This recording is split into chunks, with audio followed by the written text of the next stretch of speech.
Chapter 7, Fairy Rituals.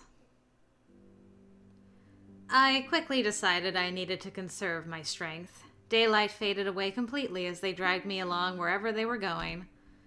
Fidgeting wasn't going to do any good at this point, but I might have a chance to escape later if I just played along.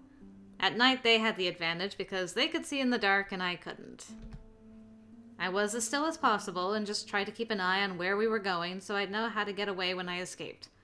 As they carried me along, I found myself wondering just how fast wolves could run. Probably faster than a human. Fairy. Whatever. Faster than me. That was the point. I'd have to be smart about this because I wasn't going to get anywhere in a contest of strength or endurance with these guys. I wasn't sure just how long we walked. Long enough for it to get dark. That's all I knew. Derek climbed a slightly rocky slope, and suddenly we were passing out of the dark forest and into an even darker stone passageway. Is this a mine? Squint. If this is the mine, there's Ori in here. I don't want to be here. The air temperature dropped several degrees, and there was a distinct smell of wet dirt and rust. I shivered. An abandoned mine. They called it a mine. There weren't many, if any, natural caves in this area, but there were a few abandoned coal mines. I knew that's what we had to have found. The walls were far too neatly chiseled to be natural. Sean and Derek took me pretty deep inside. Phrasing. I couldn't see a thing, but neither of them seemed to have much problem. When they finally stopped, Derek set me down carefully. The first thing I did was rip the wad of cloth out of my mouth. There was a spark of light, and suddenly I could see. Sean was a few feet away lighting several candles, which appeared to be placed in a circle of some kind. Are you guys sacrificing me? Because that's rude. However, this is a candlelit dinner. You have my attention. Around me. I looked around suspiciously. Scratched out in the dirt was some kind of symbol? Okay, probably a sacrifice then. It definitely looked ritualistic. What's going on? Sorry, Red. This'll be over soon. I got shakily to my feet and, eyeing the two of them, bolted out of the circle. Sean just sighed. Oh, catch her. Derek headed straight for me. He was blocking the way in, and there wasn't much room for me to try to dart around him. Almost without thinking, I swept my arm out in a straight line the way Allie taught me. Barrier! A burst of air shot out from me. There was no lag this time. Thank you. It struck Derek in the chest at the same time a barely visible barrier shimmered to life between us. Derek flew back, landing in the dirt and sliding into the mineshaft wall. Nice. Yes! Yes! I did it! Well, it was a short-lived moment, but it was awesome.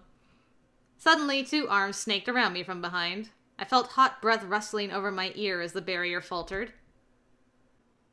You didn't forget there were two of us, did you? Oh, crap. I had... Well... it was still worth it. Sean dragged me back toward the circle, and with my concentration broken, the barrier shattered. It hadn't done me any good anyway. I struggled violently, kicking both feet in the air as I tried to pry his arms off me. Let go! Okay. All pretenses were gone now. Sean tossed me roughly to the ground this time. Breath knocked out of me, I lay in the dirt stunned. Derek, hurry it up. I know. I struggled to sit up again, watching Derek stagger to a broken down wooden crate. He picked something up and headed my way. I started to my feet again, but Sean grabbed me and held me in place. That's enough. You're making this more painful than it has to be. You're the ones making this painful! I tried to wriggle out of his grip, but I clearly wasn't going anywhere. Trying to figure out what they're planning on doing with her. Like, the only thought I have right now is maybe they're gonna try to turn her into a werewolf, but I thought that you only had to be bitten for that? Which, I mean, either of them could do, so... Yeah, I don't know. Derek grimaced slightly. We're trying to not hurt you. I didn't know why, but in spite of everything, he didn't look happy about the situation. Not that it made me feel a whole lot better. Why are you doing this? What are you doing with me? Just stop struggling and it'll be over soon. I'm not going to stop struggling just because you say so. I tried to wrench myself away from Sean again, but he just gripped my shoulders tighter. I kicked behind me with one foot connecting solidly with his shin, but he didn't budge. Derek grabbed my face and forced me to look up at him. I glared as hard as I could. He glanced behind me at Sean. Just do it. We can't turn back now. We need her gone. Gone? Derek held my face tightly, squeezing it, so I had no choice but to open my mouth. He set the cup against my mouth and tipped it up. I felt a scalding liquid touch my lips. Drink it! Please don't do this. Yeah, I mean, in this situation, I think... Like, if it was just Derek, maybe you could reason with him, like, please don't do this, but, I feel like we just gotta fight and struggle until Danny and Elliot find us. Like hell I will! I jerked my head violently to the side, and the burning liquid dripped down my chin and neck. I hissed in pain, but tried to keep my head turned to the side. Derek yanked his hand back and growled softly before grabbing me again, squeezing painfully. We don't want to hurt you, but we'll do it if you keep this up. You're already hurting me! Derek, just do it! Derek yanked me forward and tipped the cup up against my face. Scalding liquid poured into my mouth. Well, I tried. I tried to spit it out, but ended up inhaling some while the rest dribbled down my chin. I coughed violently, trying to double over, but Sean held me in place. My throat felt like it was on fire. He jerked me roughly against him, keeping me tightly upright. Again! Derek started to pour the rest of the drink down my throat. I had no chance to turn away. Oh, she's crying. It was either swallow or drown. The hot drink dripped down my chin and neck, soaking the front of my shirt as I struggled to not choke on it. I swallowed desperately, angrily. Tears stung my eyes at both the pain and frustration of not being able to get away. When they finally released me, I doubled over, coughing violently. What was that? My voice was hoarse and my mouth was burning. Sorry, little Red. He crouched next to me. Truth is, we don't want to hurt you at all. But we really, really need Dan to stop being so distracted with you. The more attachments he has, the more he refuses to form a clan with us. We need him. We might be able to get him away from that stupid vampire. But you're becoming a problem. Why does it have to be him? If it's him, others will join too. We're not safe when it's just the two of us. Especially an ex-hunter like me. Ex-hunter?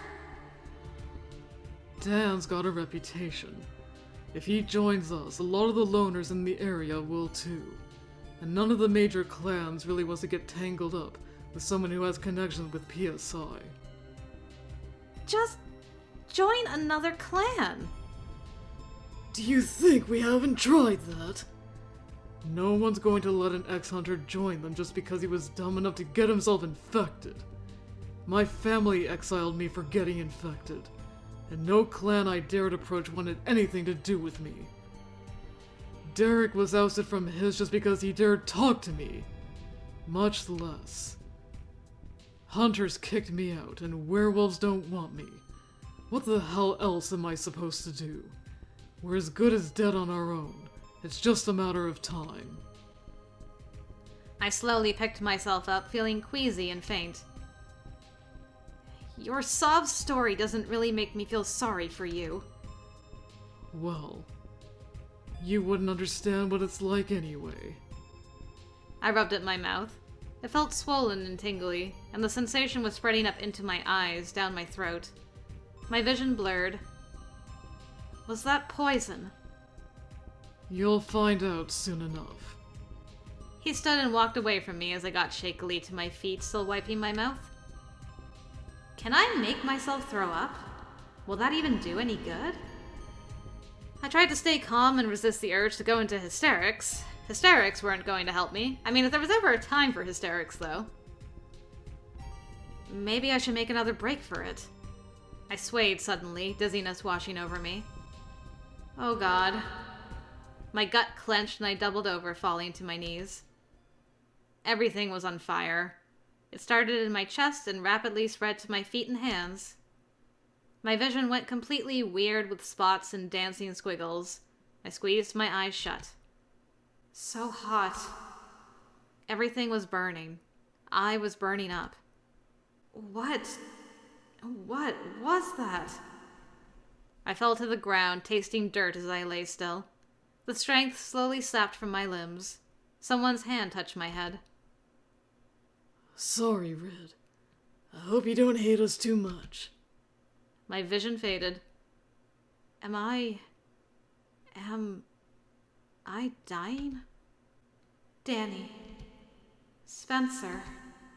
Mom. Someone. Help.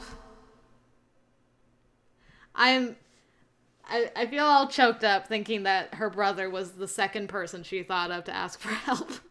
I'm like, wow.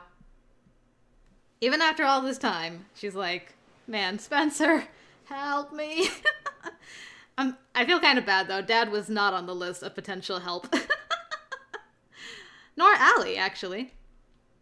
Somewhere at the back of my mind, that familiar voice stirred to waking. I tried to move, tried to stand. Sleep now, and you will wake soon enough. Another presence was there with me. Who are you? Where did you come from? I have always been here. And that was the last I remembered. She's like, don't worry, girl, I got you. What have you done? So that's your true form. Answer me, dog! Just a little home remedy for making changelings like you go home. The white-haired woman stood and brushed herself off. She leveled blue eyes at the two werewolves, glaring at each one in turn. She bent to pick up the cup abandoned in the dirt, running a finger along the rim. Foxglove? Where did you learn about this? Two wolf pups like you shouldn't have this kind of knowledge. We had a little help from one of your kind. That's what they were talking to Brenna about! It's that 7 droplets thing that she killed me with twice. Well, once. She killed me with it once. 2 other times it didn't work. And then the other time I threw it against a tree. So she taught them how to make the thing to send her... Brenna! She hissed angrily. That cat traitor! She will pay for this! Not our problem. With this, your contract is broken, isn't it? We did the T, the circle. With you out of the way, Dan will be much more willing to compromise. He's already lost the football team. His family is upset with him. And now his girlfriend will be out of the picture. You're after an alliance with the other wolf pup, but he's refused because of his deep ties to other humans, yes? Sean and Derek were silent. So you're determined to break those bonds? Not your business. You were supposed to leave, right? Yes. Her eyes went far away as she looked to the mouth of the mine shaft. The call of Fairy is strong, and the boundaries of the kingdom are near. With the contract broken, I have no need to stay. But you may find your trust in that cat misplaced. What do you mean by that? Remember well that at the breaking of the contract, it is our obligation to return the child we took. And since she would have kept her bargain if not for your interference, we will do so. We already know that. But the original won't have any memory of Dan, because she's been spirited away to Fairy for the last, 10, 11 years. We don't care about her. You're the one who's been in her place all this time. You're the one we want to get rid of. The woman smiled faintly. No fairy is going to tell you the entire truth. Not even her. Fools. Weren't you leaving? Yes. She walked to the mouth of the mine shaft, the last of the glamour fading away. She looked back at them, raising an eyebrow. We won't forget this. And with that, she was gone. It was dark. My limbs were heavy with sleep. There were voices around me, a cool hand on my forehead. I felt as if I was being carried through the air. Freezing wind rushed over me. The sound of it roared in my ears, and I had the strangest feeling of speeding high in the air above a darkened forest. I couldn't see anything, but I could feel the gentle swaying motion.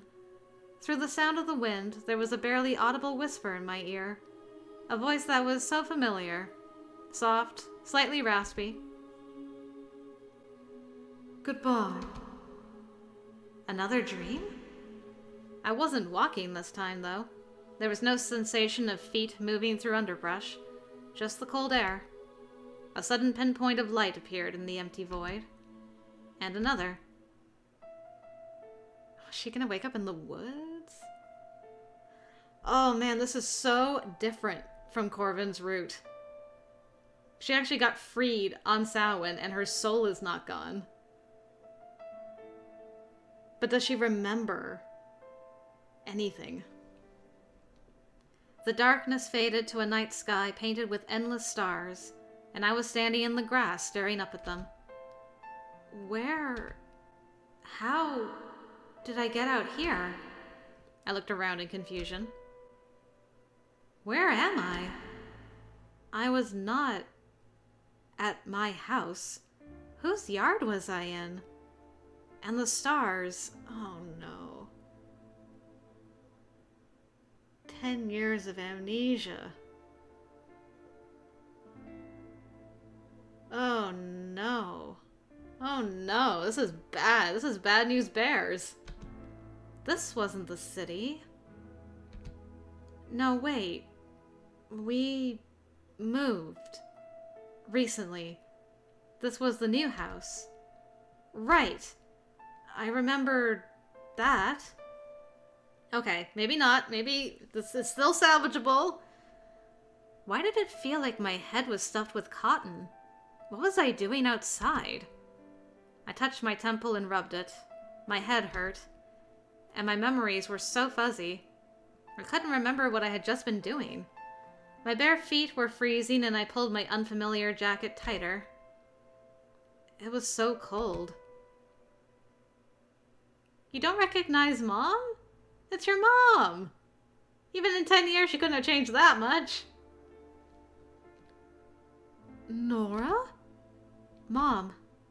Honey, I didn't know you were back. Danny called earlier to say you might be a while. Back from where? Danny? Did Elliot and Danny drop you off? Who? Wait. No, I know them. The images of two faces flashed in my mind. That's right, I knew them. I knew Danny. I definitely knew him.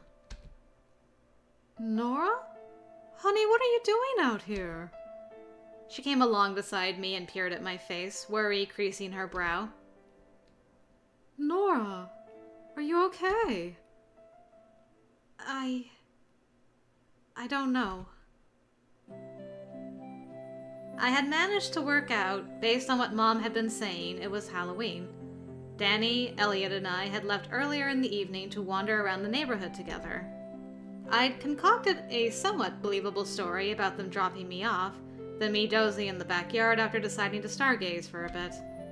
I wasn't entirely sure Mom bought it, but it let me get upstairs without her realizing my memories were in absolute tatters. Dad had thankfully apparently decided to spike some punch at some point. He and Mom were both tipsy enough that I managed to make it to my room without answering many questions. I was glad because normally she'd have noticed how shaken I was. Everything was wrong. The house, the yard, the sky, me. My hair was longer than I remembered, way longer. At first I thought it was just another broken memory, but as I headed into my room, Spencer asked about it. Very observant. I slammed the door and locked it without answering. Sliding down the door, I gripped my head in both hands. Panic finally set in. What is going on? Nothing made sense. My memories were a complete mess. I took deep breaths and tried to piece together what was missing. I remembered moving. I remembered Grandpa being sick. I met Danny and Elliot because they lived next door. I remembered... A strange room flashed in my mind. The club room! That's right! I had joined a club because... I jumped to my feet, still holding on to my head as a ton of memories poured in. I had joined the club because I found out I was Fae. Danny was a werewolf. Elliot was a vampire. But what happened tonight? I remembered... I went out with Danny and Elliot. We were walking, and then... nothing. I shook my head trying to clear away the fog, but there was just nothing there. My mind felt like a puzzle with 100 missing pieces. A soft chime interrupted my thoughts, and I fumbled around in my pocket for my phone. I pulled it out and stared down at it, still trying to piece everything together. When I opened the message center, there were dozens of texts from Danny, Elliot, and Allie. The most recent was from Allie. Nora, where are you? Danny said you guys were separated. Are you okay? Nora? Nora, please answer. Nora? Oh my god, Nora, please tell me you're okay. With shaking hands, I quickly texted her back. I'm okay. Not sure what happened. Need to talk. My phone rang seconds later. Hello? Oh my god! I could hear the quaver in her voice. I'm okay. I think My head twinged again and I tried to rub away the sting of pain. What happened? We were all worried sick. Danny and Elliot are still scouring the woods for you. Oh my god, I have to text them. Allie! The line went dead and I pulled the phone away from my ear, staring down at it. So they also had no idea what had happened to me. The phone rang again a few seconds later. Danny! Hello? Nora, are you okay? I think so? So it's just Danny's face. What happened? I can't remember. My voice was quiet, and I finally stood and walked away from the door, sitting on my bed. I don't know. I'm having trouble remembering things. What kind of things? Everything? I don't know. I was just suddenly standing in my backyard, and I was confused. Really confused. I couldn't even remember moving here at first. I didn't know where I was. I didn't even remember you or Elliot until Mom mentioned you. I only vaguely remember going out with you guys. Then... nothing. I don't know what happened. Danny? I'm sorry. I shouldn't have left your side. Not even for a moment. Elliot said you were standing next to him and you stepped into the clearing and just vanished. We're pretty sure you stepped over into a ghost road or fairy road. He could hear you calling for him, but he couldn't see you. And suddenly your voice faded away. You don't remember how you got back to your house? No. I'm still just... I'm trying to piece together everything that's happened since the move. I think I'm missing bits and pieces from even before that, too. I remember the move now, and I remember the club. I remember... a brown-haired boy with heterochromia? He is quite memorable. Ewan. Right! Right. Ewan. And... a blonde with glasses. That's Corvin. We had lunch at his family's cafe. Oh! Yeah, I remember that now. I shook my head, trying to clear the jumble to no avail. My memories are just a mess. I could practically feel him frowning over the phone. I'm so sorry. It wasn't your fault. Don't blame yourself, okay? Please don't blame yourself. I shouldn't have taken you with us. This wouldn't have happened if you had stayed home. Danny, please. My voice broke. I didn't know what had happened, but I was okay. I really was. Probably. I took a deep breath. This has happened twice before, more or less. It's not your fault, okay? Yeah. I didn't think you believed me at all. Are you okay? I'm... okay. Elliot's a mess. Allie said she'd call him and let him know you're okay. He feels terrible. He says he's scared you. I don't think so. I don't think Elliot could scare me if he tried. Nora, are you sure you're okay? I am. I mean, I'm not hurt. My shoes are gone. That's weird. And my hair is longer. I don't know what that's about. But I'm fine physically. I'm not really upset or anything either. I'm just a little confused. Maybe you just need to rest for a bit. We'll talk tomorrow, okay? In the meantime, Elliot and I are going to try to figure out where you went and how you got home. Yeah. I'll talk to you then. Okay. Bye, Danny. Don't worry about me, okay? Bye. Didn't promise not to worry about you. We hung up, and I was left sitting on my bed, holding my phone, and still not really knowing what had happened to me.